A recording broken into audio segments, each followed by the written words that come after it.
Bonsoir, good evening, guten Abend. Welcome to our BOZAR Agora event, Destroy Patriarchy, Not the Planet.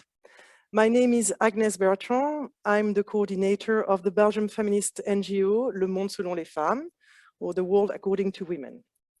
Today, we celebrate the International Day of Women's Rights, which finds its roots in the US and in Europe in the earliest 20th century, but which now resonates and is celebrated around the world. It's more important than ever to talk about women's rights today in Belgium and worldwide. One can sense that it's maybe easier to talk about inequalities, but nonetheless, inequalities between men and women are increasing. Today at this event, and I say we decided together, and I say we, as I mean BOZAR, Le Monde Selon les Femmes, and Oxfam Belgium, to talk about ecofeminism. Why? Because women and girls are disproportionately affected by climate change, the rapid decline of biodiversity, and in a nutshell, the civilization crisis we're facing. Ecofeminism offers ways to apprehend together the environmental crisis and gender equality. It offers openings to rethink the world by putting the living at its heart. It changes the sets of values that preside our societies. We have the ideal panel to discuss this. 5 women whose work focuses on addressing the intersection between the protection of the environment and women's rights. We will have a discussion together, the 5 or 6 of us, for about an hour. And then by 8 o'clock, you will be able, you, the audience behind your screen, you'll be able to ask questions to our panelists. But first of all, I'm going to present the attendance to our panel. So Baliana Aguilar Hernandez, you are from the town of Sinanche in the state of Yucatan, Mexico. You are part of the Sumil Mokhtan collective, so I hope I pronounce it well, where you build a space for collective learning from and for the Mayan people. You are a defender of the territory, which reads much better in Spanish as Defensora de la Tierra. You actively participate in different local spaces, which you gather indigenous women in the care and defense of communal life. So, Valena, welcome. It's very nice to have you here, like thousands of kilometers away. I'm going to ask you a question with the challenge of answering it in about 2 minutes. I'm sorry, but we're pressed by time. So what does ecofeminism mean to you? Why did you decide to become a community activist and organizer? Thank you, and thank you for the invitation to this special space, Nipolal in Maya. For us as indigenous Mayan women, the integral defense of our territories means the defense of our life as women, that we live in our communities and struggle from there with our bodies rooted in the land. That for us could mean ecofeminist. Maybe we don't have the word in Mayan for this word, ecofeminist, but we have the practices of taking care of life. We decided to organize also ourselves for learning and creating spaces for learn practices of care, especially because we are living in a context of many violence to our territories, especially when companies decided to dispossess our land and impose mega projects that destroy our ways of living. That is why we decided, not only me, but a lot of indigenous women, Mayan women, to become an activist and organizer in the community. Thank you. Thank you very much. I have on my right, Laurie Charles. You're from Belgium, you live and work in Brussels, and you are a visual and textual storyteller. You write and paint speculative narratives on large canvases. This is what your bio says. You also make films in which you interlink folklore, humanities, stories, and historical narratives with a feminist perspective, correct? Yes. Alors, I see also, I could read that your work has been exhibited in Brussels, Graz, Hasselt, The Hague, Nanjing, and Paris. So, Laurie, what role do feminism and ecology play in your art, and how do they come together? Yes, thank you also.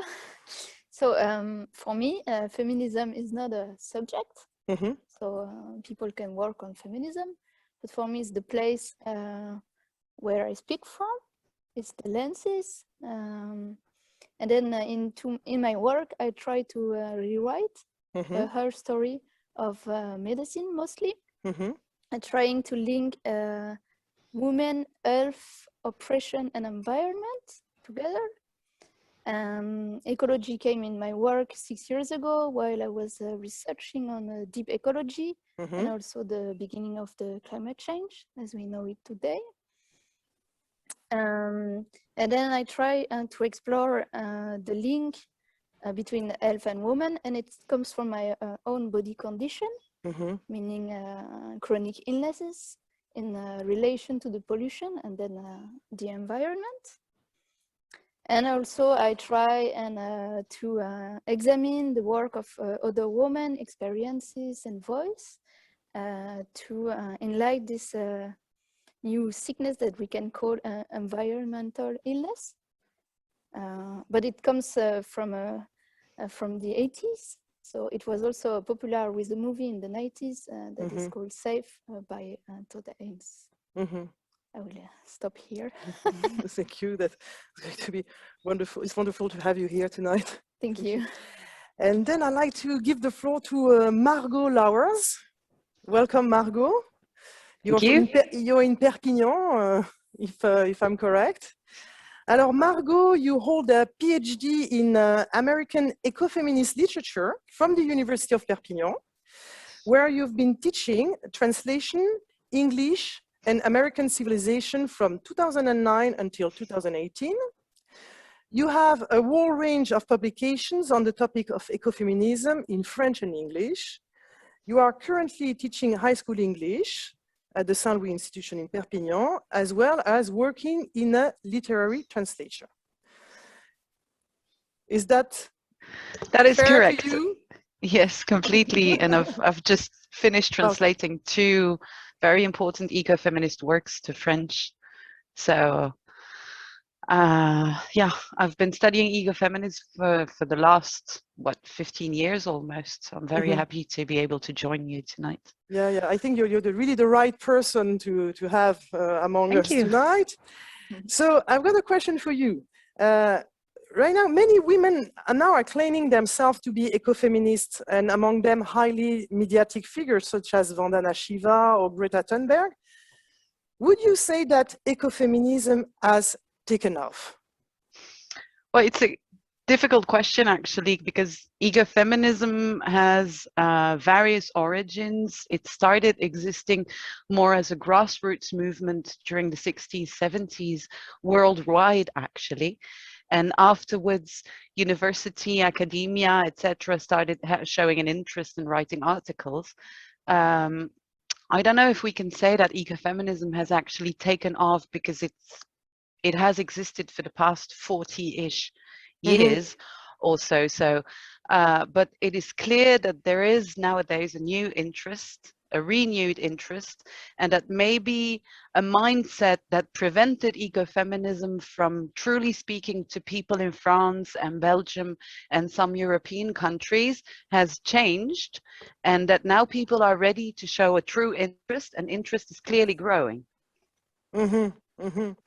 Also, maybe that's also from a Western point of view, and this is why we also have like people from a more southern perspective, which are going to tell us also about this history on ecofeminism, because as Valiana said, I mean, well, the term did not exist or does not exist in the Mayan language, but they would consider themselves as such.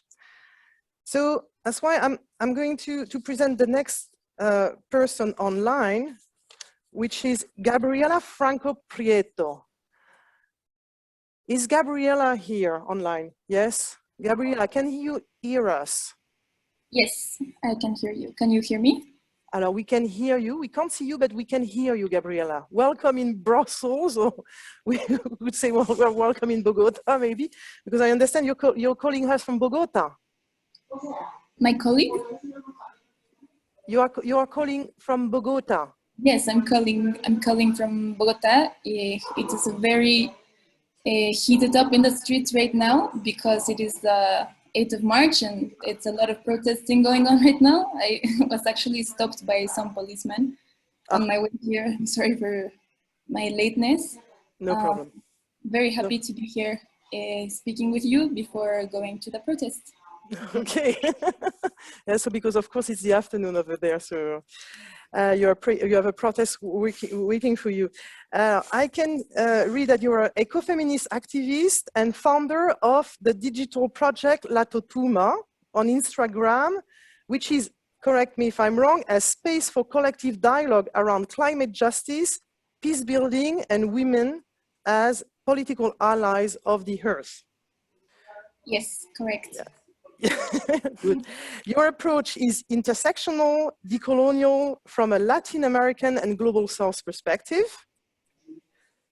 You were also a student at Sciences Po Paris. Now you're back in Bogota, where you're a member of the youth organizations for climate action, Pacto por el Clima, and Fridays for the Future. But you are also an artist, and you use collage in your work. So can you tell us more about this as a way to introduce yourself? Why do you use collage in your activism? Yes, of course. Well, first, I see that collage is an art form that is very common in many kinds of social mobilization.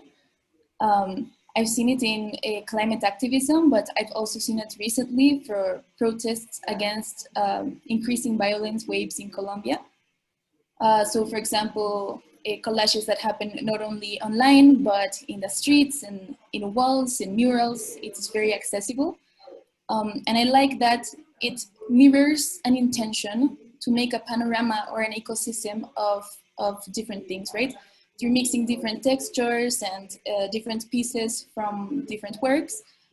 You kind of want to mirror the intention of building collective knowledge, right? Not only one texture, not only one color, but many different textures, many different colors that still promotes this kind of unity, right? So this is why I use collage in my work. I would like to think of myself as an artist, but I still think I have a long way to go. Welcome here. I think your work, which I saw, it was already quite impressive. And last but not least, Joanne Berger, you're from Belgium. You're a freelance journalist for Les Grenades, the RTBF. Mm-hmm. It's a media organization that analyzes the news from a feminist point of view. You have written several articles on ecofeminism, and you are currently writing about women who are campaigning for increased climate action and social justice. So, Jeanne, the question we thought for you, why is it important to offer news from a feminist perspective? I think we need to hear this one. Yeah. So yeah, Safia Kessas launched Les Grenades 2 years ago. It's the birthday today because it was the 8th of March, 2019. And actually, if you read the media studies, mm-hmm. you will see that amongst the journalists, there are more men, like the majority of journalists in Belgium are men. And the big majority of experts in the media are men also. Mm-hmm. So, as you know, media is also a way to construct or deconstruct stereotypes. Mm-hmm. So it was really important to to create a space to express the voice of women and to analyze news and with a feminist perspective, as you said. Because I don't know if you know Alice Coffin, the French author, probably, yeah. She said that the principle of neutrality is the subjectivity of the dominant, and so we have to change the view. And so yeah, Les Grenades give women the opportunity to express themselves, and I think it's important, but it's more important than important. It's vital to do that, and it's super essential. And so now with Les Grenades, we produce articles, podcasts, videos. And Safia Kessas just released her book Balance ta grenade, un regard féministe qui découpille la société. And so yeah, we are super happy because Les Grenades is a successful project, but we are also delighted that like what we say, mainstream media, in the mainstream media there are more and more feminist subjects and topics, and it's a good stuff. Like the sector is evolving. And so also I would like to point Expertalia, I don't know if you know it. Yeah, it's a platform where you can find woman experts, but also women, not only women, but experts from the diversity. And it's also really important to show, yeah, not only white men in the media. And this is why Les Grenades is an important project, and I'm proud to be part of it. Yeah, so maybe like unlike Eco-Feminism, the feminist coverage of the news is really taking off then.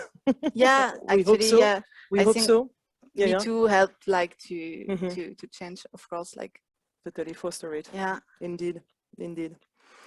So thank you to you all. I think we need to start the conversation by explaining to our audience, which is somehow very absent. You see, it's just the weird time we are living through.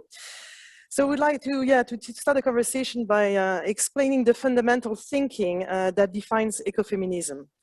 So the title of this talk is "Destroy Patriarchy, Not the Planet." It's a slogan that we often saw during climate protest during the past years.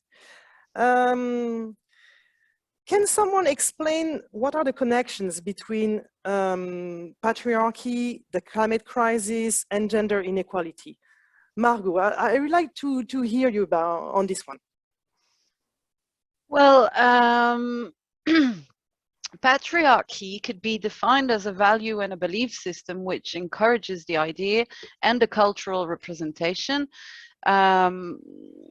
according to which women are closer to nature and thus inferior to men. This value system is based on oppositional pairs such as man, woman, culture, nature, public sphere, domestic sphere, etc. We could go on with those examples for a very long time. And it always assigns a greater value to the first element of that pair. And ecofeminism in its theoretical form has started scanning how language, society's functioning, etc., was reproducing this value assignation actually to domestic labor, etc., and has started trying to deconstruct this to show that you can have binary pairs without needing a hierarchy between both, and that it's not because you have differences between pairs that you need to assign a greater value to one of the two. I don't know if I made myself clear. Yeah, absolutely. And then I'd like to hear your point of view about that, Gabriela, because you're calling, you're an ecofeminist, but you're also really talking about from a very intersectional perspective. What would you add to that? Well, as Professor Margot already said very well, I think basically it is just any system that in order for it to work favors what is considered masculine and subordinates what is considered feminine. And because nature is considered feminine and obviously women are considered feminine, then it makes it okay for certain man or masculine ways of power to exploit or to damage what is considered feminine. So in a worldwide panorama, what this looks like, this link between gender inequality and the climate crisis, is that first, the climate crisis will affect poor people in the world disproportionately, and 70% of poor people in the world are women. That is just a fact. The climate crisis will create migrants and will create huge exodus because of changes in temperature and rising wave levels. And women and children are more vulnerable to climate migration, are more vulnerable to being traded in as sex slaves. And finally, the climate crisis will threaten food security, especially in global south communities, and this will be put mostly or disproportionately on the shoulders of women because they are seen as domestic individuals, right? In Colombia, in more like a local perspective, I work in Pacto por el Clima, and I'm investigating the relationship between peace building in the post-conflict of Colombia and climate action in Colombia. And we're seeing that a lot of the same barriers that exist for implementing effective policies for both of these things are the same. So Colombia, for example, is the #1 country most dangerous to be an environmental activist, and the #2 country most dangerous to be a woman. And the first one is Mexico, that I think Valiana here knows perfectly what I'm talking about. There are the biggest number of environmental defenders assassinated in 2019 and in 2020, and ever in the history recorded of global witness. And for women defending the earth, this is even worse because the threats that they get for their activism are gender specific, right? They are not only threatened with death, but by targeting their community members, their children. They're threatened with sexual abuse. They're threatened with being displaced from their communities. And it's also not registered enough because usually they're considered, the work that they do as activists is not considered activism, it's just considered their role as women and as protectors of their community. So, for example, my aunt is an environmental defender in Valle del Cauca, Colombia. She's a farmer for plantain, yuca brava, and coffee. And it's like a small community of farmers. She works in the Junta de Acción Comunal. She has been threatened, yes, by external agents of multinationals that come in and they're threatening the resources, but she's also threatened by the men inside the community that don't like her organizing other women to produce plantain products, for example. So it's like external and internal agents of patriarchy that limit a woman as environmental activists. Mm-hmm. Okay. And a question, thank you very much. A question for you, Valiana, is what do you observe as a community leader? What do you observe in your work when the feminist and the environmental approach come together? How do they reinforce each other? Well, here in the community, as Gabriela mentioned, we have been living many difficulties as being women that we live in the communities and defend the land in our communities, because especially now, like a few years ago, we have this mega project trying to dispossess 3,000 hectares from our territory and from companies that are in Spain or have their companies in Spain. And for example, we started to organize ourselves, but it was very hard because even in our own communities, we don't have for example, the access to land as women. Only men have this access to land, and most of the men, for example, in the assemblies, we have to fight against them because they were like the companies, and the people from the companies were giving money to the whole assembly to sign for the permission to dispossess the land. And most of the men, they were agree with that because there were a lot of threats in that history. It was not only because they wanted to sell the land. They offered money, they offered schools, hospitals, streets, for example, parks. And so there was a lot of confusion. But then the women, we started to organize ourselves and to defend the land, but it was hard because we were not the one that have the legal access to the land.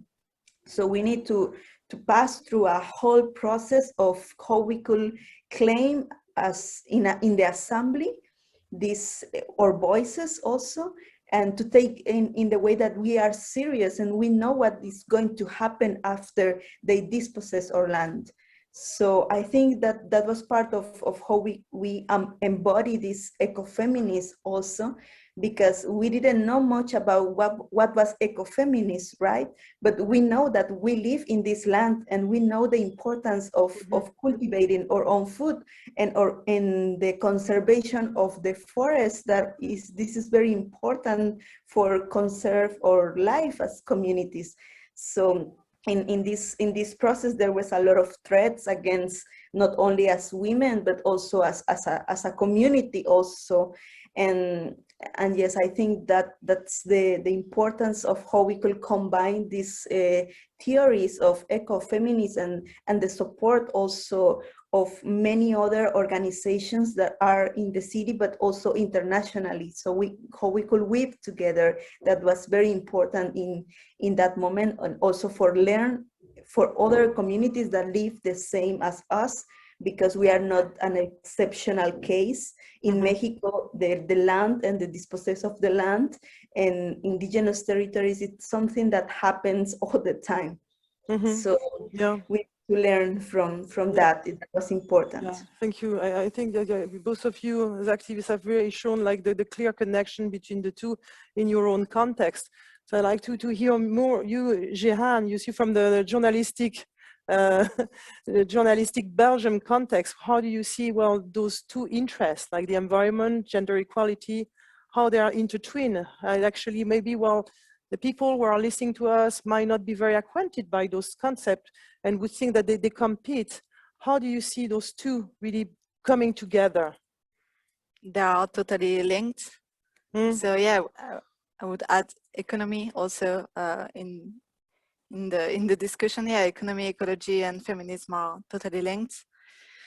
And as you said in introduction, like the pandemic shows more than ever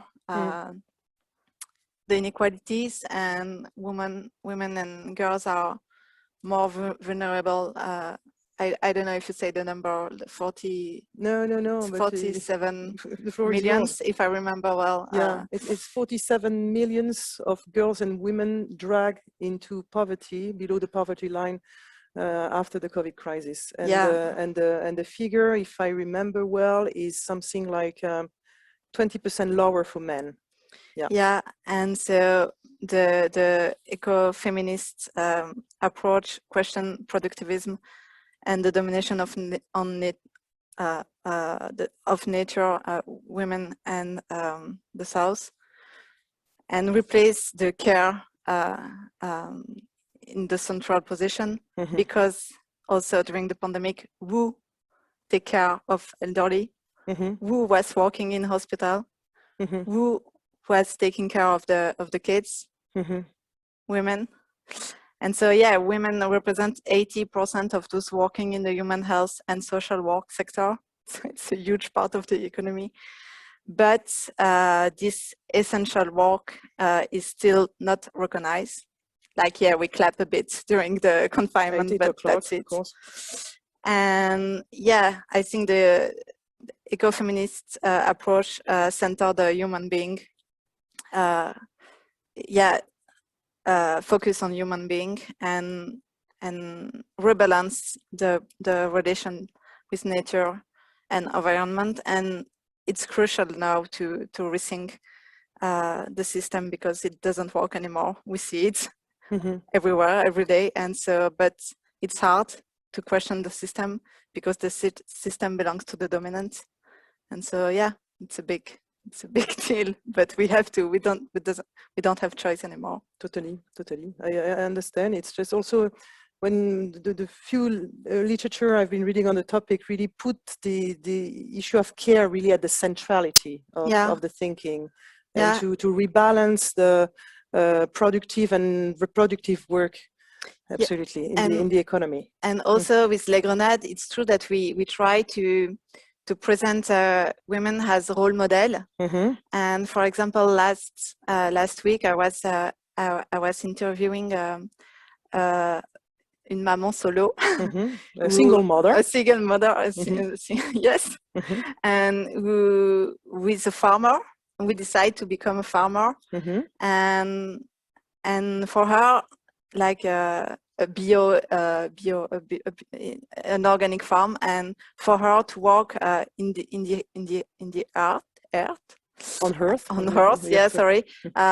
She's totally independent on every level, like economically independent of man, and it's really empowering, actually. Okay, interesting experience. Yeah, and Laurie,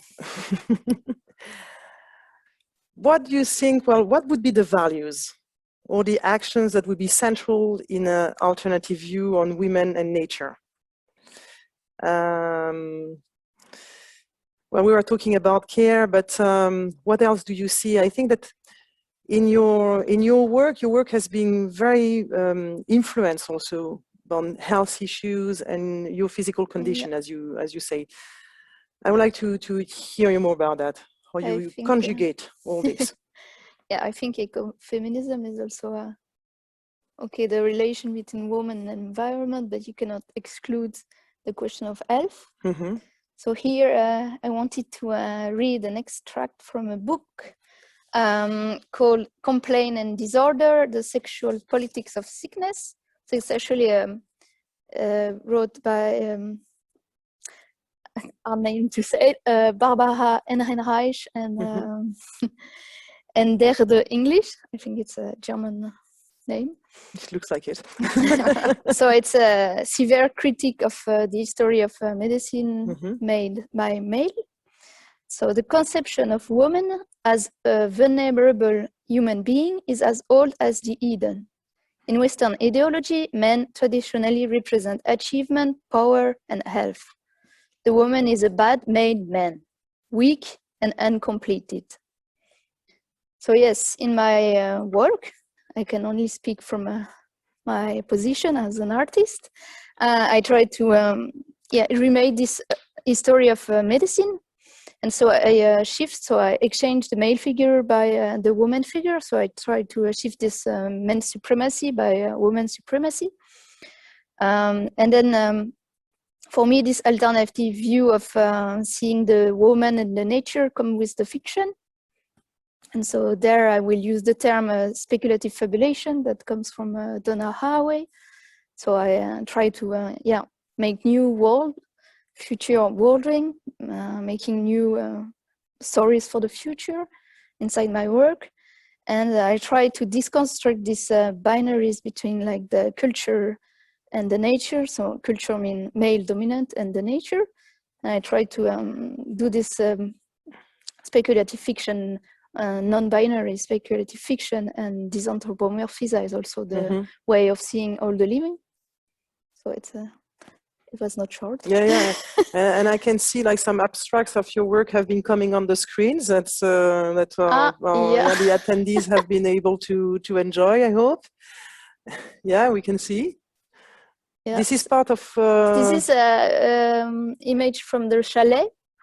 Which is a video. Which is a film where 4 girls are trying to explore this going back to nature and mocking the utopia of the history of the utopian communities. And so they are also performing the masculinity through dragging. Because it's a male story also, the first utopic community in America. So it is the 4 girls. Is there anywhere we can see this video somehow, somewhere?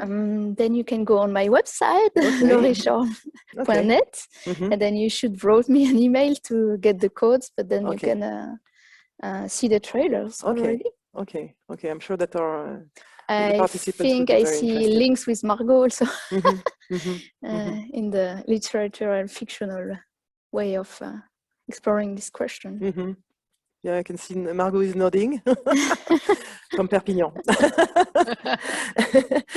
I'd like to shift now the debate on the topic of building communities and accessing institutions. So to achieve the goals that you have been presented, one needs to act. And in one way or another, each one of you is making a contribution. Valiana, you're a community builder. Your work seems focused on your own community at first sight, but I'm sure somehow you feel part of a bigger movements outside of your own community. How can working with local communities contribute to a global movement, and how do you feel part of it?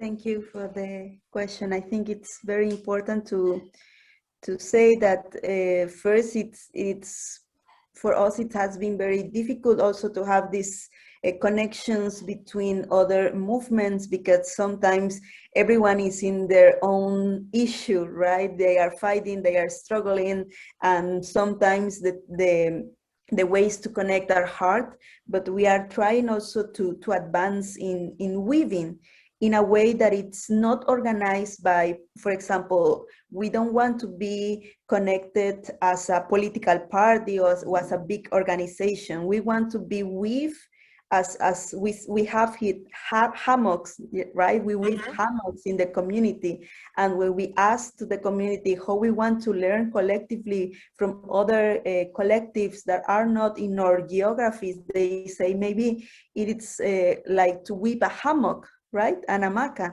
It's how we weave this together and collectively, that it has many threads, but they're different colors of threads, but at the same time we are part of one.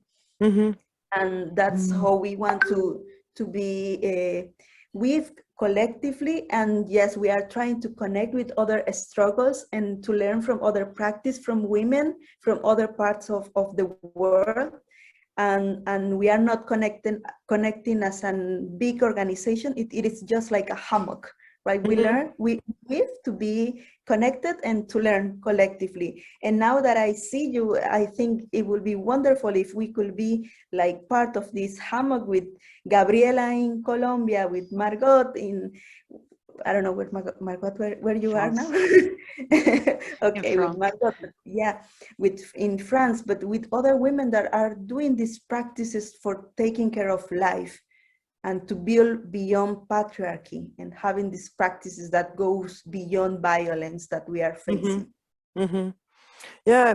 It's interesting. A colleague of mine is talking about a polyphony. You're talking about a hammock. We're talking about a polyphony, actually, where ecofeminism somehow, you see, well, it seems to be a very abstract and theoretical notion, but it takes different forms, you see, and it's rooted in the local, but also in the global. Margot, how did you encounter that in your own work? Well, at first it was actually quite difficult, in fact, because I started working on my thesis subject, which was how did literature fuel the eco-feminist activist movement in the US? And well, I've had to deal with some bizarre reactions from people that were higher in the hierarchy at university, and a male gaze often that would have bizarre comments like, oh, you're working on ecofeminism, is that why you dress like a witch?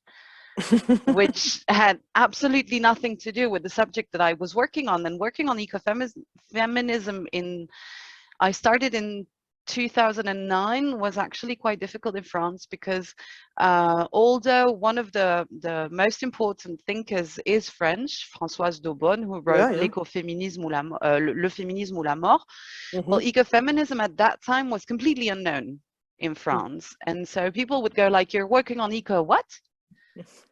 And so I've spent a lot of time trying to explain, and you're talking about polyphony, and that is a very just word when you're working on ecofeminism, because I don't think that there is one clear definition of what ecofeminism is. There are many forms of ecofeminism, and trying to define it as just one theoretical movement or one activist movement would be reducing the whole thing in a patriarchal way, actually, and trying to put it into a definition which it clearly stands completely above, because I think that for a lot of us, ecofeminism stems from feeling and from knowing in your guts that something is amiss in the world we're living in and in the way we're living in this world, and that something needs to be changed. And it's true what you said, Laurie, because the way you're defining your own work resonates clearly with the kind of literature that I've been studying to try and make clear how some authors were trying to intermingle and interweave these definitions in their own work to offer new worldviews. And so, yes, well, what is very, very lucky now is that ecofeminism is better known. A lot of people are using ecofeminism as a way to get to activism and to organize actions. Even in France, over the last 2 years, there have been a lot of festivals in Toulouse, in Paris, etc. And the fact that works that were not translated in French up until now are being translated and are being published in this coming year shows that there is a clear interest from the part of the public, and that finally now those ideas in their many forms can be heard and can be brought to the public. Mm-hmm. Yes, thank you, Margot. That I hope very much like that. Many people attending these debates tonight maybe could find them, discover themselves as being ecofeminists as they did not know maybe what you were, because it takes very, very different forms, and then maybe it also provides answers to. Of course it does. Of course it does. All the different issues our civilization is right now facing. Yes, from a gender of course perspective. it does.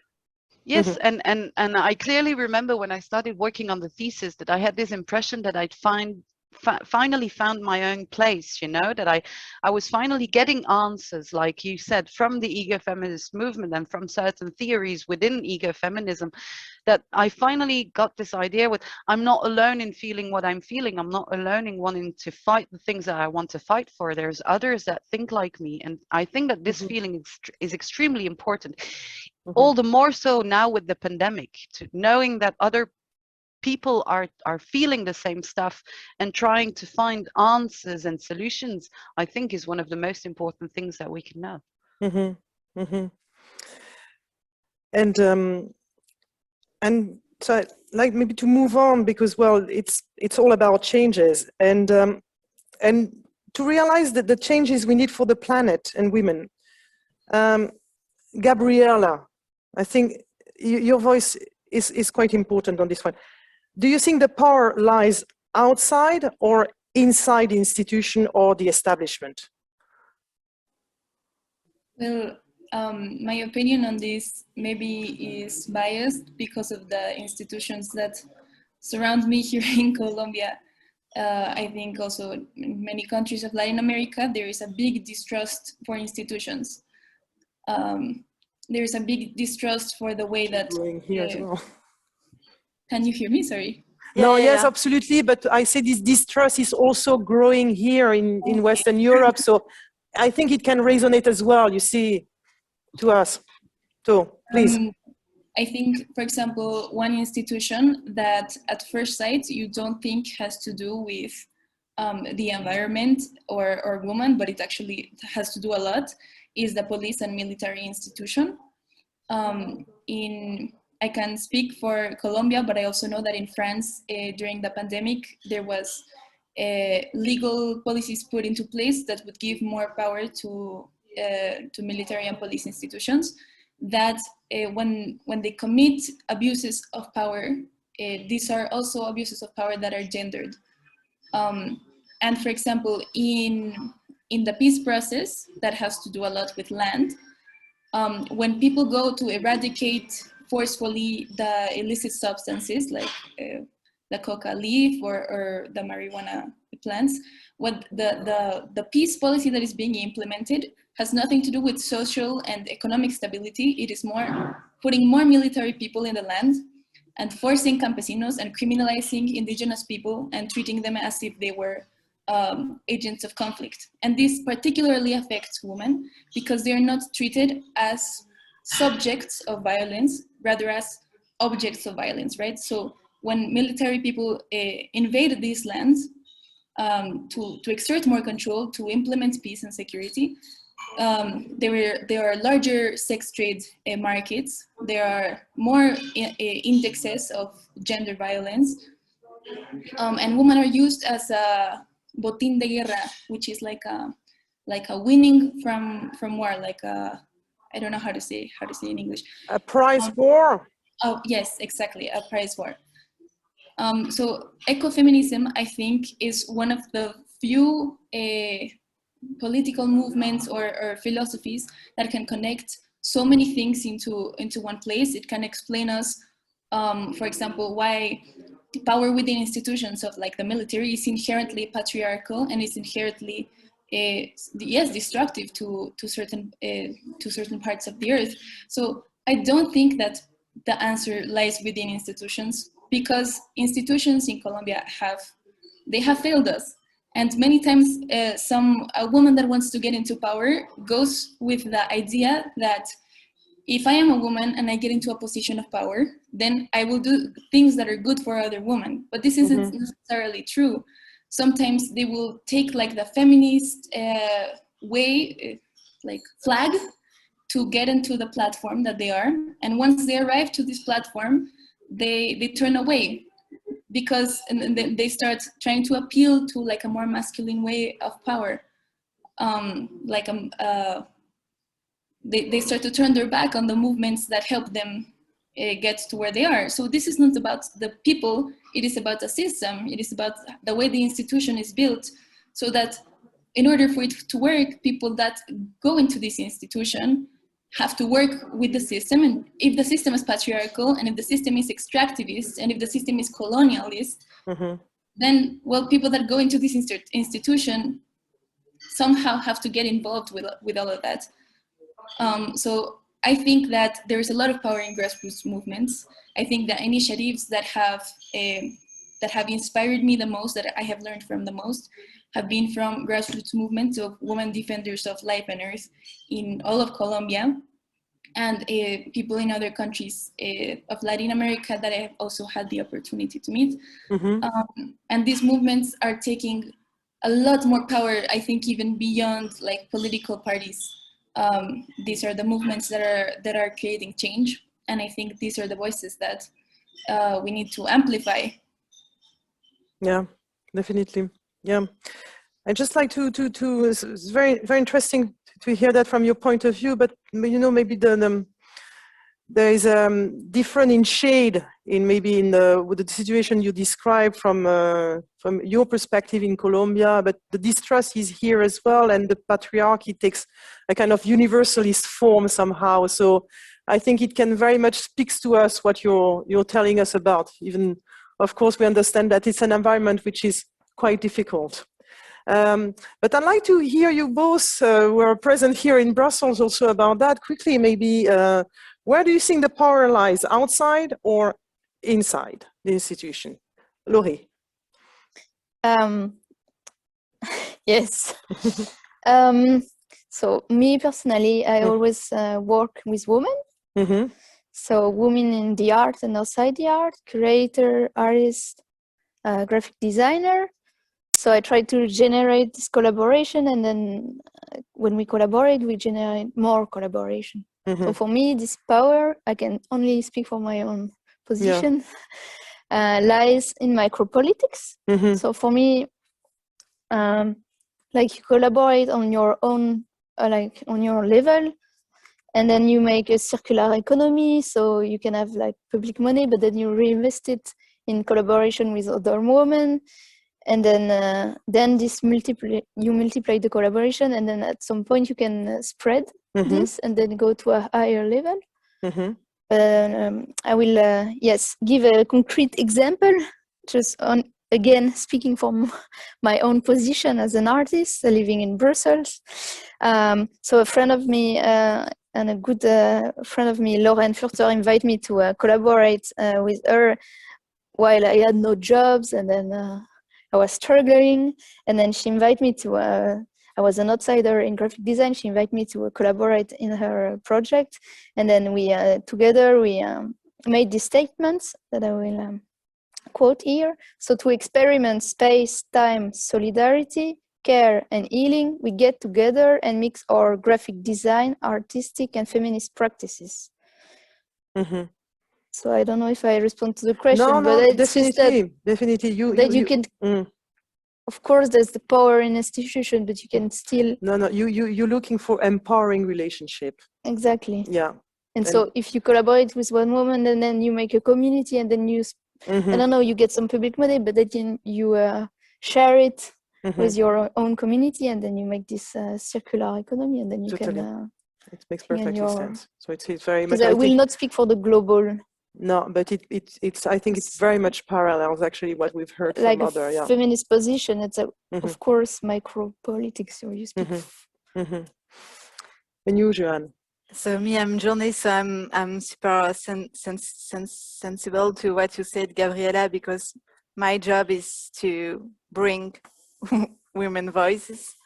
So like, yeah, it's part of my job, and it's great to meet all these women who are changing the world. And actually, I'm not so pessimist, and I hope it's changing also inside the institution in Belgium. And of course, activists play their role as opinion makers, but and I hope I have the impression that the message can resonate inside the institution, and because yes, women has to be part of the decision inside the institutions and inside committees and leadership position, because we don't need a facade feminism or ecofeminism, but like a structural change. And yeah, and as a journalist, I think my role, our role is also to show a role model. But I would like to say that in the media we are not, it's not perfect also because I don't know, like l'AJP, c'est l'association des journalistes professionnels. So according to the AJP, 4 out of 10 women journalists say they have been morally harassed, compared to 25% of men, and 11% of women have suffered sexual harassment, and 0% of men. So even in the media, we are not perfect at all. And so it's important, like once again, Les Grenades, it's an inclusive and safe space to for women to work actually, and also to bring women voices. So yeah, problems and are everywhere. This is why we need to stop the patriarchy. I think that we are reaching now the last section of the debate, and unfortunately I can see that we are a little bit pressed by time, and I know it's not really very much giving justice to a topic like that to talk about that for an hour only. you would agree. Anyway, the last part is about exploring new languages to communicate, and so we understood from your contribution that ecofeminism is urging us to entirely rethink the world we live in. And again, as a dear colleague says, and she will recognize herself, it's not about asking an equal share of the cake, but changing the entire recipe. And to convey this thinking, art is key, because it's the best vehicle to show the fallacies of our world. So I will have one question each, but I really would like you to maybe wrap up your answer in a few minutes. I'm really sorry. I know we are not making justice to the topic, but Laurie, alors, just yeah. How is your art political, and how do you think art can achieve a political goal, which is in this case ecology and feminism? Yes, so for me the political way of acting with my art is making more fiction. So there again I will spoke about my two goddess, Donna Haraway and Isabel Stengers, they said in order to make and remake the world, we need more fiction. And this is what I'm trying to do. I try to speak about all this struggle, ecology, patriarchy, etc. in my work through the speculative fiction. So I had 2 descriptions of my work, but I don't know if we have time. Maybe you can give us one. One or two? Yes, so I made this piece is called The Anger of the Intestine, which is about the geosensology. I don't know if you know what is geosensology. No. It's the study of the senses in connection to geology. So it came from a woman which is still alive. Her name is Charlotte King, and she can predict the earthquakes. So she feels in her body some pain in her body, and then she can say, okay, there will be an earthquake. And she's very known for prediction on the Mont Saint Helens earthquake in the 80s. And then I took her as a character in my fiction, and she became Charlotte Queen, obviously, not Charlotte King. And then, yes, through her character, I could speak about the relation with woman, body, environment, and health. And then I will not say much more, otherwise. No, sorry, I've got a feeling. But check the Charlotte King effect. It's very interesting. She has a website, and she speaks about her prediction. Because this body mapping of the body mapping is from the medieval time, actually. It's a very old tradition, but go and check. Check my website. We will definitely. To know more about I this. think it's just like now you have given us enough teaser. You can see the we can see images of the anger of the intestine, because the intestine is situated in the hand. Yeah. So in acupuncture you can reach. And then there is a lot of anecdote about animals that also are predictor of earthquake. A lot of symbol behind, an anthropology behind mankind. So animals, all the living together.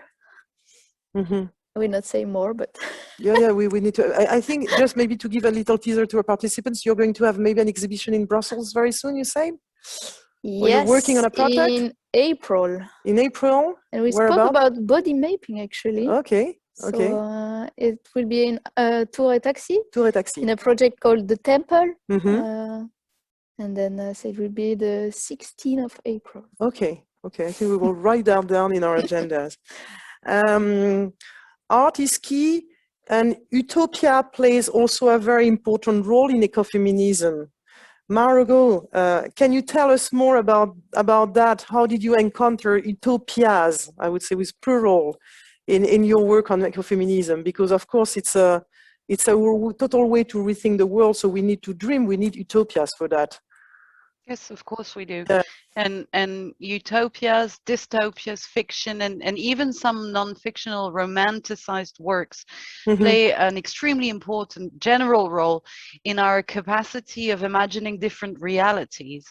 And in a book, for example, a utopia or a dystopia allows the reader to accept this fictional world as temporary, valid, and true. And this may renew our sense of belonging, our sense of enchantment. And these two are extremely necessary if you want to believe that change is possible. And much more than theoretical writing, art, poetry, and fiction are, to me, in my opinion, what fuels grassroots thinking and what infuses people with the will to effect change. They also recreate a sense of affectivity, which is something which is sometimes lost as regards to nature, for example. And these utopias allow for a space in which empathy is not solely dedicated to the human, but to the animal and the natural environment as well. And the affects, the fact of feeling for these things and these elements is elementary in giving people a reason to fight and try to implement change.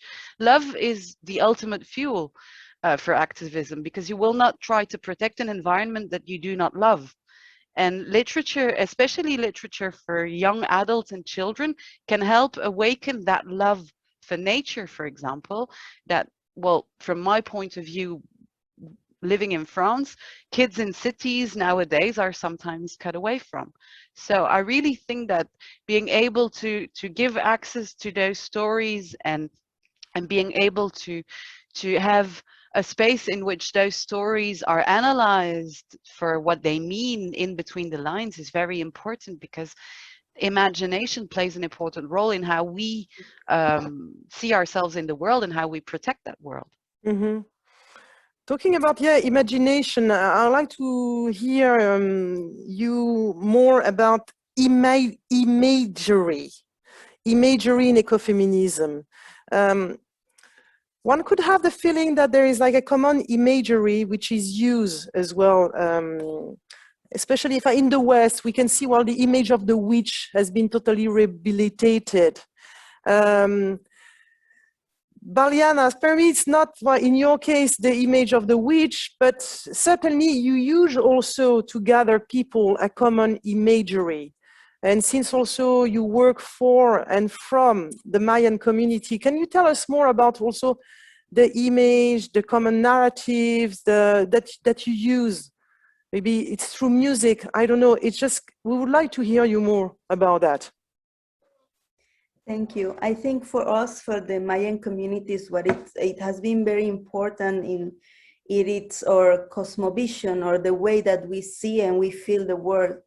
And this world for us is also complementary in the way that we are complementary with nature, also with the beings that we cannot see, that are in the forest, that are in the winds, for example, in the water, in the cenotes, that it's caves inside the ground with water, and we see these figures there, and we see ourselves in community in that ceremonies, for example, to ask permission to go to cultivate, for example. But also what it's more important, it's how we do this practice in our own ways of living. For example, or who we are as Mayan people is based in maize, in the milpa. There are seeds, but it's also based in bees, in native bees. Because we are keepers of the bees also that are with us. And we have this knowledge for thousands of years, and now the women are reclaiming that knowledge, and we are taking back or the defense of the land. It's not only in the legal terms, it's also to be in the territory, to be in the lands, to be in the soil, and coming back to the soil as youth also, because many youth are impacted by the violence of colonialism, racism. So they are they need to face to leave the communities and live the life in the cities. So what we are trying to do in our own cosmovision, for saying in one way, but it's our way to live and feel the nature. It's to reclaim that, in order to coming back to the soil, to coming back to the land, to defend the land, and not only as women, it's as a community, right? In the community, there are many intergenerational threads that we need to weave together and to learn and to fight. And of course, for example, we don't have these images of witches, but we have the images of winds. And what it's important to say is that the winds doesn't have a gender, right? In our language, we don't have gender in that way. As the Christianism or Catholicism that have gods, or there are men, right? They don't have any genders. But maize, for example, for us it means ishim.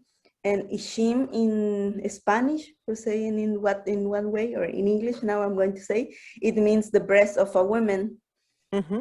Because that is our first food, and that it's or the principle of our life as Mayan people, the seeds and the soil and what we eat and how we build our houses and how we are connected to the land. Thank you very much. And Gabriela, you in terms of imagery, you using the symbol of la totuma. Just before I read about you, I had no idea what that was. Can you explain us and the participants what la totuma and why you use this symbol? Yes, of course. I think in Mexico, Valiana, they're called jicaras. And in other parts of Latin America, they're called different things, but in the northern part of South America, it's called totuma. In English, in I think Jamaica, it's called a calabash. And so what it is the fruit of the tree totumo that has like a very huge green fruit that when it dries out and it becomes hollow. So it's like a very hardened ball. And the reason I use this as a symbol is because it permeates different aspects of life that have to do with care. And it is traditional to use them, especially like in small towns or rural areas. And I have really nice memories with my families that are not from Bogota, growing up and having the totuma like as a symbol in the different parts of life. So for example, you can use it to shower. So like you pick up the water and you can shower with it.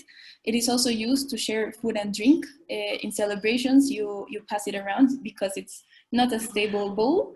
It always has to be coming from hand to hand. And it has a lot this spirit of sharing, of picking up and putting down, of caring for other people and for caring for yourself. And also because, well, it actually, when I was born, my partera, like the woman who helped my mother give birth, showered me with a totuma. So it's been like all over my life, but it's also like a form of resistance because when well, the colonization is a constant process, right? But during the actual event of colonization, totumas were associated to indigenous people and to campesino people, and they were associated to chicha, which is a kind of corn alcohol, and they were criminalized because they were seen as associated to like the non-Spanish, non-white, like Western form of celebration. So the fact that they still exist today and all these aspects of life is a form of resistance. And the reason that I use this symbol is because for me, it symbolizes, it can be a tool, it can be used to make art, it can be used to share, to store things, to shower your children, to shower yourself. So for me, this symbol is like a very communal, collective symbol.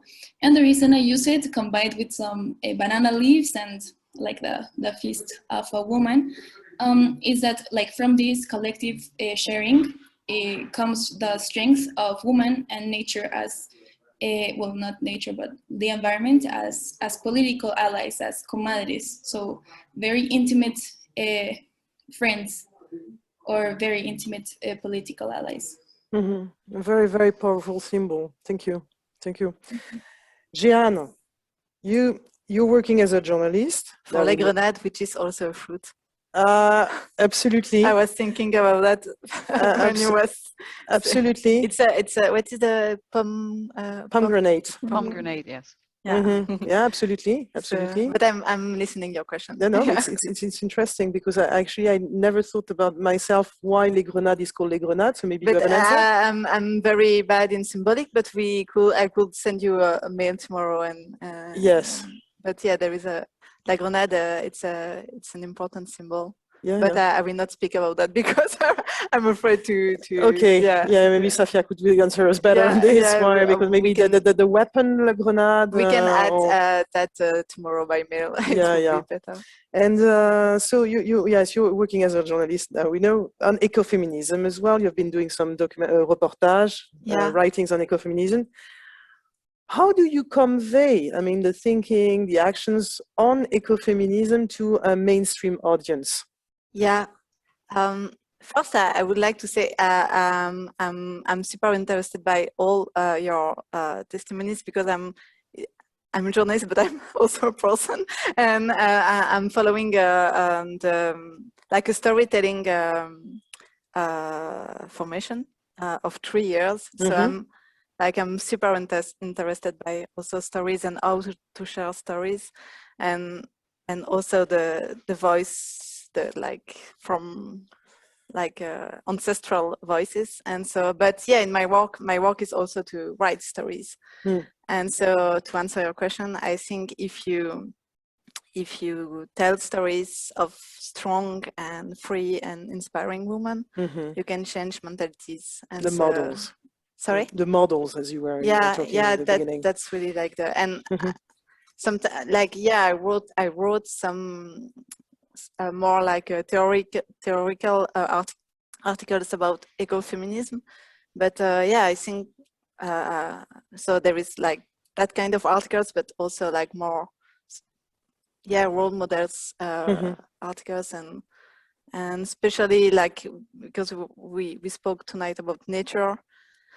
And yes, with this pandemic, if you live in the middle of the city in a little apartment, you really miss the nature. And also we realized, I think a lot of people realized how much we need the nature, and how much, and so it's also like right now I'm meeting a lot of women who live in the nature, and also to ask them questions about their relationship with nature, because it's true, Margot, what you said about young people, but who are not connected so well. I was watching a video where like kids could not say anything, just trees, and it's tree, but and which tree? Which trees, and what are you eating, and it's not only vegetables, what kind of vegetables. And so it's really important to write stories, to share stories, and about people who do stuff.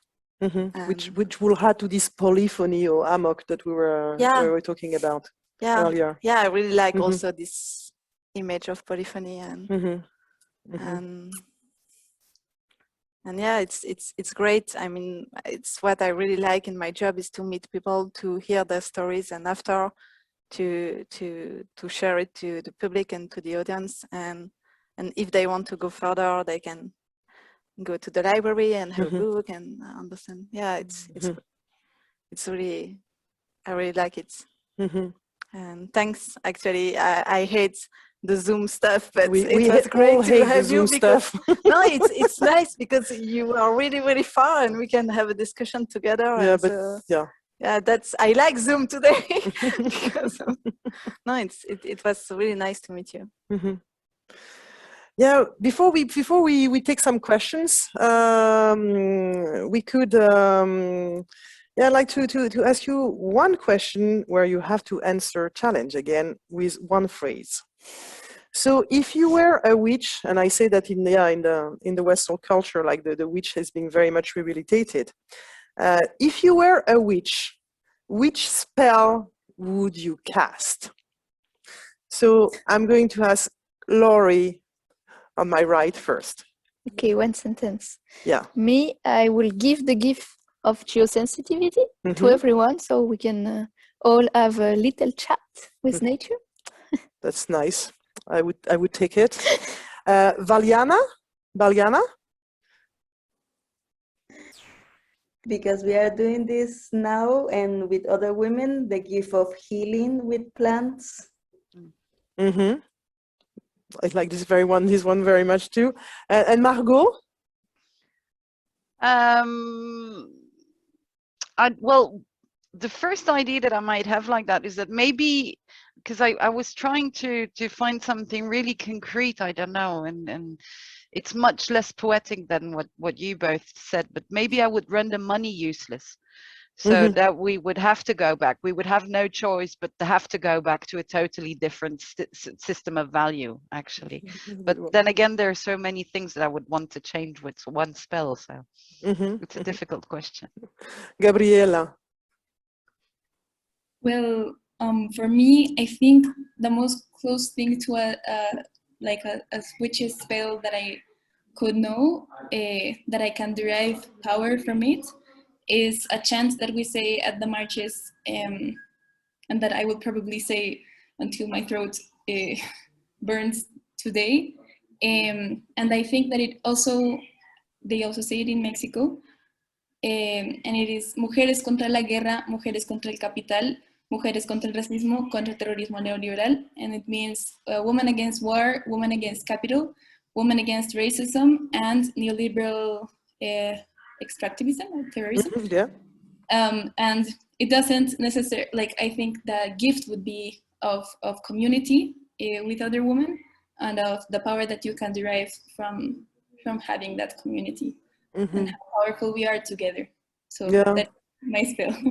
That's a nice one, and I can sense also. I would add to Jeanne as well, in the sense that, well, you're far away, and maybe that's one of the beauty of, the positive side of the pandemic we are living through is that, well, we are talking to you. You're very far away, and we can sense a little bit of we can sense this spirit of community, Gabriela, and also Valiana, very much, and Margot. But Margot, you're not that far away, I would say. It's a few hours by train. Jeanne? Me too. I was thinking about something practical, and I was like, reduce energy, and after I was, okay, like one thing will be to reconnect people to their emotion and to their inner drive. And maybe I'm too naive, but I think if people really were connected to their emotion, they will maybe it's too pink, but they will be more, they will act for more justice on every level. Absolutely. Certainly. It's not like seeing La Vie en Rose to say that. I think we could make a big difference. I'm just saying that if with question times, and I think we have maybe 10 minutes right now to take 5 minutes. I see. No, even not 3 questions. No, 15 minutes. 15 minutes. 15 minutes. 15 minutes. Sorry. And the first questions that we have from the audience, and unfortunately, no, it's not really the question time where we can see people raising their hands and so on. It's much more dematerialized, as you can see. I've got this one from, how could ecofeminism with collective intelligence tools challenge patriarchal governance models more effectively? I think we are here, like, it's in between, like, progress and utopias there. Margot, how would you, you want me to read this one again? No, I'm looking at it actually. How could yeah, you have it too. Yeah, oh, that's great. That's great. As well. That's great. Well, I think that the question states more effectively, and I would disagree actually, because I think that the activism that ecofeminism has given birth to is effective and has challenged patriarchal governance quite effectively. I just think that there has been from certain types of media and male possessed media and patriarchal thinking media, there has been a whole work of trying to how would you say that, of trying to limit ecofeminism's importance. Like you were talking about figure of the witch, and for a very long time ecofeminism has been equated with a religion of witches, and in French they would call it une religion sorcière, and it was a way of stating that it wasn't valid. And I think that's one of the reasons why the figure of the witch has been used by activists themselves to reclaim their own power. So I think that ecofeminism is quite effectively challenging patriarchal governance models with collective intelligent tools, by the stories they create, by the way they help people to create communities and to learn different ways of listening to each other. Mm-hmm. Thank you. I got this one, which is also a reaction to Gabriela's comment about power. Remember, power lying within or outside of the system. Where can we change things from within or from outside? How can we, Gabriela, I'm going to, maybe it's a comment to your comment, so you're going to have the floor, but others can react, of course. Huh? How can we change things collectively without using the system? isn't power the problem, but also part of the solution? This is very philosophical, but we have all also been concerned by social justice. We're all asking ourselves this kind of question. Gabriela. Okay, thank you for the person who asked this question. I don't know the name. Yes, it's a very philosophical question. I think it's impossible to act outside of the system. It's almost impossible to act outside of the system because the system is co-constituted with many different things. The patriarchal system acts hand in hand with white supremacy, acts hand in hand with colonialism, with capitalism, with extract. There's all these systems that are acting together. So even if you do your best not to participate in one of them, you are participating in all of them, and you can't blame people for participating in a system that they did not choose to exist in. So I think, well, just like first establishing that there's no way that we can't work with the system. We have to work with the system because it's inevitable that we are well within it. But I think when you say, isn't power part of the problem, but also part of the solution, I think the issue here is that we have to rethink power, right? Because if the same way that we think about power right now is part of the solution, then it's not going to be a solution. We're just going to be replacing people that are using masculine ways of power, or replacing systems that are using masculine ways of power with people within the systems, but that they are also using these masculine ways of power, even if they're a woman, even if they're like a Black or indigenous or campesino. So like by changing the system, I don't mean just working completely outside of it, but not believing that it's only about representation. It's about much more than representation. It's about changing our many things in our world. This is very overwhelming to think about because you kind of feel powerless facing all of these dynamics that are affecting you. I think one phrase that really helps me, that was taught to me by one of the people that I love most in the world, is act and hope will come. So when you feel very hopeless and you start acting and you start meeting with people, you start meeting with extraordinary women like the ones that are here today, then this is where hope comes, and this is where you start to see possible utopias.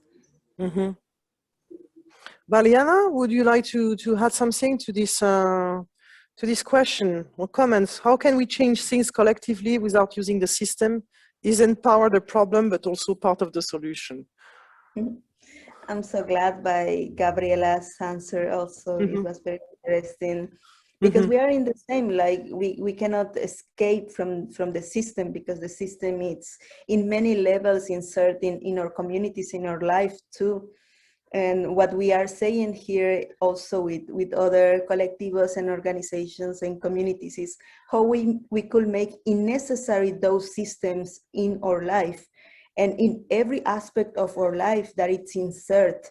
For example, in eating, how we could like organize ourselves and not depend on the food system that is seeking us, or the health system that is seeking us and killing us, especially in this conjuncture of COVID.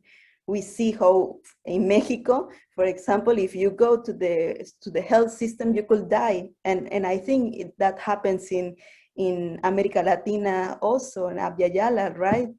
And what we see is how we could reclaim our ancestral, vernacular, communitarian ways of life and make unnecessary those patriarchal systems that are inserting in our life, in our practices also, and how we could weave with others these other ways of living too, and learn collectively of how we could disentangle ourselves from the patriarchal and capitalist system in order to create other ways of living that we have, that we know how to live without money as indigenous communities. We know how to live without a food system, a health system, because we have been doing this during thousands of years, and we know how to do it.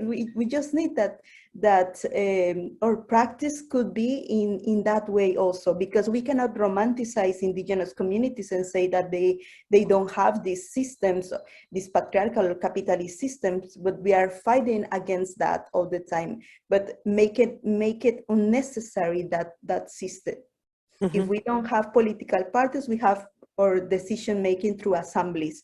If we don't have a food system, we organize ourselves in community to cultivate our food, and yeah, these kind of things that we are trying to do over here also. Thank you.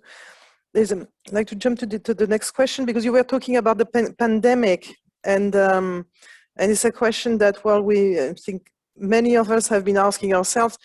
Do you think the dramatic pandemic could be turned into an opportunity to rebuild the world, I guess, from an economist perspective, eco-feminist perspective?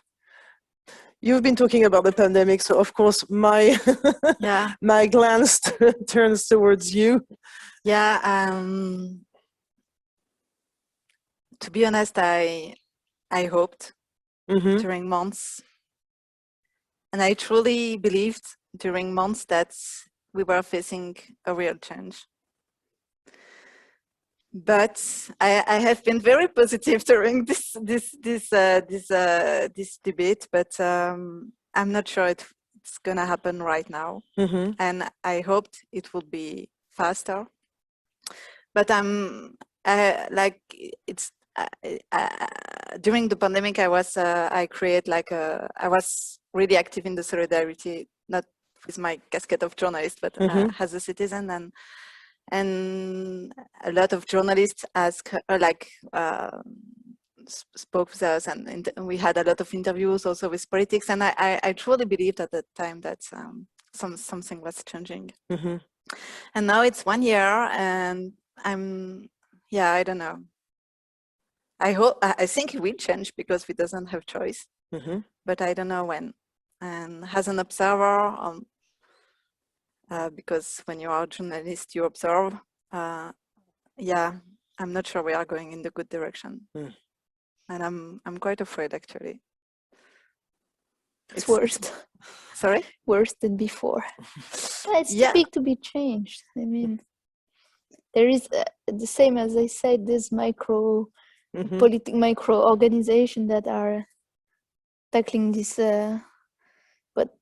But the big system is like becoming bigger, more richer, poor, more poor. I mean, we need a bit. Yeah. What they are waiting for? Like, what we had a pandemic was directly linked to the ecological crisis. So what are they waiting for? Now there's a very nice. Sorry, nice. No, because we're very much still in the middle of it, as we can experience today. So that's right. But there is this question which I find quite interesting, which reads: how distressing do you find living in this patriarchal society? Do you lay awake at night thinking about it? Or are you confident that we'll eventually be able to change the system? So it's to anyone who wants to answer the question, but I'm going to ask you, Laurie, if you have If I don't sleep at night because... No. Do you have any hopes, or do you have any hopes that it will change, or do you see it's a cause for anxiety? I'm not sure about that, but where are your hopes right now? I don't know. I don't know how to answer, but I'm not very negative about that. More fiction. More fiction. That would be my. I think we need more fictions and more imaginary. Because the science fiction, it's what they say. Science fiction that were wrote in the 80s or even before are now happening. even this pandemic, it's current in science fiction books. So now we need more to think about other future. But I'm not. No, I'm not negative. There's still hope. There's still people to meet, so we can still meet people even during the pandemic. Does anyone wants to try to answer this question here? Yeah, I would love to. If Laurie, if you please. don't mind. Margot, sorry. Because I don't lie awake at night. I get very angry from time to time about the patriarchal system, but I don't lie awake from it at night. However, I've been teaching this year with young adults. They're like 13, 14. And we were working we were organizing, I was trying to organize a debate on gender equality, because I'm teaching English, and so I was working on that with them on vocabulary and stuff and organizing a debate in English. And I asked some of the class to be against gender equality in the debate. And they were completely at a loss of finding arguments that were going against gender equality.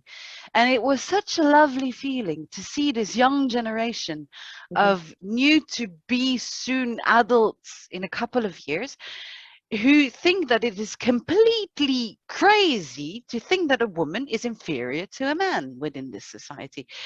And I just told them, thanks, you're renewing my faith in what the world will be in a couple of years, because once you'll be the adults and you'll be at the heads of companies and stuff, and you'll be making laws. And if now already you think that there is no reason to see differences in treatment and that there should exist equality, and you have no arguments against that equality, that means that one day the world will be a better place. And just maybe to finish, because we need to wrap it up right now, but I like to hear you, Baliana and Gabriela, about where are your hopes yourself? Well, I think our hopes is still in the community, still here with indigenous women, and also in the struggle. I mean, in our community, we don't have cases of COVID because we're still doing our life, and we don't have any death by COVID, and we're still doing like going around during the pandemic. We don't have lockdown here in our communities. Coming back, we don't want to come back to the normality, because the normality was already awful, full of violence. We want to come back to our lands, to the soil, to community, to the defense of that. It's who we are, a communal being. And I think. But what brings you hope about the fact that things will be changing? Where can you see the hopes? Where are your hopes in the fact that things are changing in the right direction? Oh, now we see that many people, for example, are coming back to an economy that it's not based in the dispossession or extractivism. For example, we are coming back to our own exchange without money, for example, to do that in the community. But we see many dangers now, because we see that the activation of economy now, the governments are announcing several mega projects to implement in the territories. And we see that as a threat, because we are not able to gather in all together, and we need to protect our elders too, right? Because they, in many cases, in other communities, the elders are dying because of COVID. For example, in Brazil, we see many cases of that. And I think that the hope is how we could organize ourselves in the face of this new normality, that we could fight against this patriarchal system, the extractivism, the colonialism, but in a very organized way that in this pandemic also, that it's very hard to gather and have assemblies and have agreements on what is happening, but that it's the hope that we see, that how we could organize ourselves in this new stage of the pandemic. And thank you. And you, Gabriela, you are the privileged one to have the last word. Where do your own hopes are lying? Yeah, where do you find your hopes? Well, it's a very hard question. Sometimes you can get overburdened by just like the realities of things, and by also being in the activism sphere, you have to constantly be reading stories and designing things that, well, they're very painful to know about, to know that this is happening around you and this is nothing you can do. My hope right now is in knowing that there are so many more people that care than I think, than I thought. So for example, today is the 8th of March, and I was organizing an eco-feminist coalition to march today. And I opened the convocatory in my page, and I thought like a few people would come. And now I'm organizing a group of like 8 people. We are planting a garden in the central park of Bogota in the memory of defenders of earth that were killed, women defenders of earth and life that were killed. We are doing a performance piece asking for the Escazú Accords to be signed.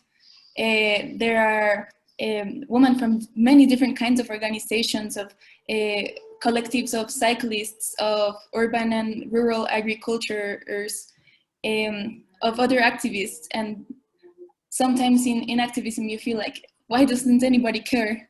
And there are so many people that have the will and the resources and the interest and the curiosity.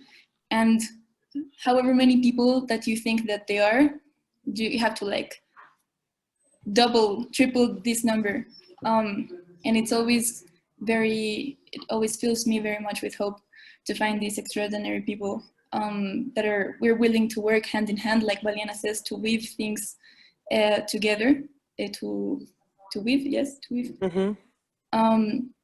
So yeah, I think a very good advice is, if you're interested in a cause, especially in gender equality or defending the earth, ask for a community or do an initiative to build this community, because there are so many more people that you think that would be interested. And it's very powerful, the amount of things that you can do with a group of people that have initiative. So those are my last words for this conference. Yeah.